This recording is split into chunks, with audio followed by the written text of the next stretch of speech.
കേട്ടില്ല. ഉച്ചയായപ്പോൾ ദപ്പു പുറത്തേക്ക് ഓടി. അപ്പു അരുതെന്ന് പറഞ്ഞിട്ടും കേട്ടില്ല. പുറത്ത് പായൽ പിടിച്ച് കിടക്കുകയായിരുന്നു.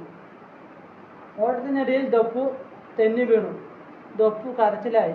എല്ലാവരും വന്ന് പിടിച്ചെഴുന്നേൽപ്പിച്ചു. ടീച്ചർ പറഞ്ഞു കേട്ടില്ല.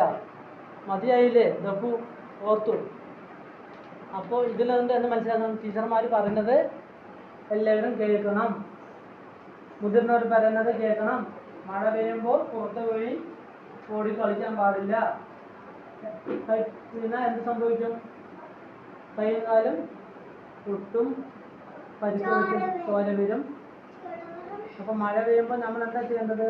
വീടിനുള്ളിൽ ഇരിക്കണം. സ്കൂളിനുള്ളിൽ ഇരിക്കണം. ഇതൊക്കെയാണ് ചെയ്യേണ്ടത്. മഴ അതുമാത്രമല്ല, മഴ പെയ്ത പനി പിടിക്കും, ജലദോഷം എല്ലാം വരും. അപ്പോൾ